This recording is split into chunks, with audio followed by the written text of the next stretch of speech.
Bonjour à tous, alors aujourd'hui on se retrouve pour une nouvelle vidéo. Je vais encore une fois vous lire une petite histoire intitulée Lapin Express. C'est parti. Tout a commencé par ce colis qui m'apporte un matin le facteur. Il y a une petite lettre avec « Mon cher Pat, je te donne mes patins à roulettes. C'est grâce à eux que j'ai rencontré ta grand-mère, signé grand-père. À peine je les ai aux pieds, je perds l'équilibre. Et plouf, il va falloir que j'apprenne à freiner. Je remonte sur la terre ferme, mais ici, il y a trop de cailloux et trop de trous. Ça ne roule pas bien du tout. Sur l'herbe, ça ne va pas non plus. Je suis carrément coincée. Mais alors, où est-ce que je vais patiner? En regardant passer un train, j'ai une idée. Sur la voie ferrée. Mais je suis obligée de faire le grand écart pour que mes patins touchent les rails.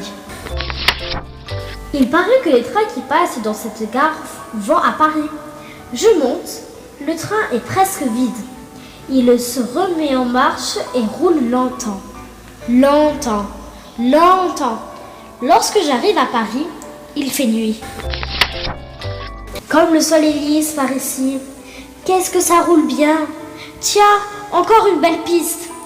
Enfin, je peux patiner. Je vais tellement vite que j'ai l'impression de glisser.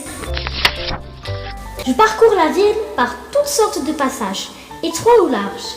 J'arrive à faire des figures de plus en plus difficiles. L'avion, le slalom arrière. Je deviens un champion du patin à roulettes. Sur une jolie place, je me repose sur un banc. Mais soudain, j'entends le son d'une flûte. D'où vient cette musique? Sur la fontaine, quelqu'un avec une casquette joue de la flûte.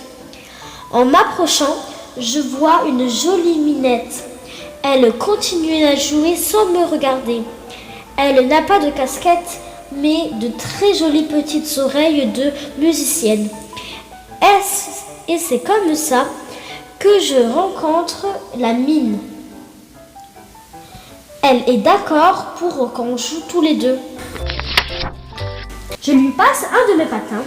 On descend dans le bassin de la fontaine. Comme il est vide, on patine dedans et en essayant de se rattraper tout en musique. On se sent seul au monde et très heureux. Mais ici, il y a des gens qui voudraient dormir. Furieux, ils nous jettent tout ce qui leur tombe sous la main. Vite, allons-nous-en, dit la mine en m'entraînant dans les petites rues. Paris se réveille.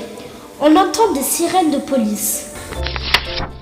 Par un grand virage en descente, on disparaît dans un parking. Il fait noir. La seule lumière qu'on voit vient de l'ascenseur.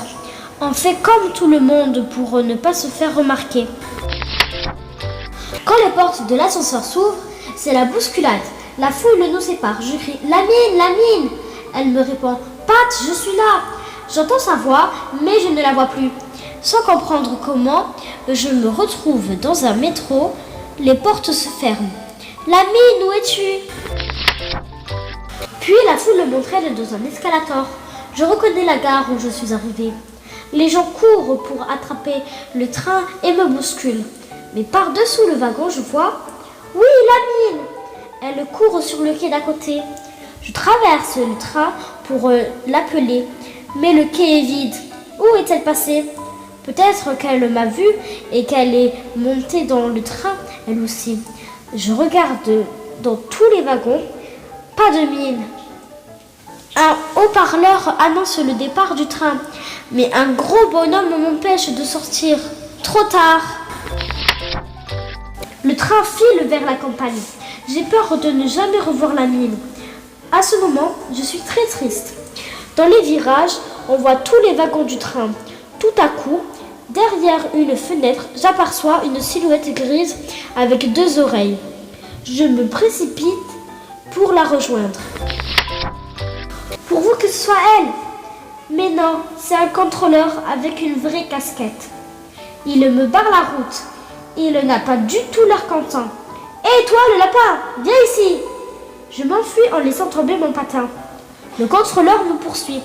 Il glisse sur le patin, fait une grande pirouette et se rattrape à la poignée de la sonnette d'alarme. Un terrible grincement m'emplit les oreilles. C'est le train qui freine. Il s'est arrêté au milieu d'un pont très haut. Je reconnais ma rivière tout en bas et sans réfléchir, je saute. Je pense à la mine. J'ai l'impression de l'avoir abandonnée. Derrière moi, j'entends un gros plouf. Je me retourne et je vois le sourire mouillé de la mine. C'était bien elle que j'avais vue dans le train et elle n'a pas eu peur de sauter pour me suivre. On s'est laissé porter par le courant de la rivière en se tenant la main. Et j'ai pensé, merci grand-père, tu m'as fait un beau cadeau avec tes patins. C'est comme ça que se termine l'histoire et je vous dis à la prochaine pour une autre vidéo. N'oubliez pas de liker et de vous abonner. Bye!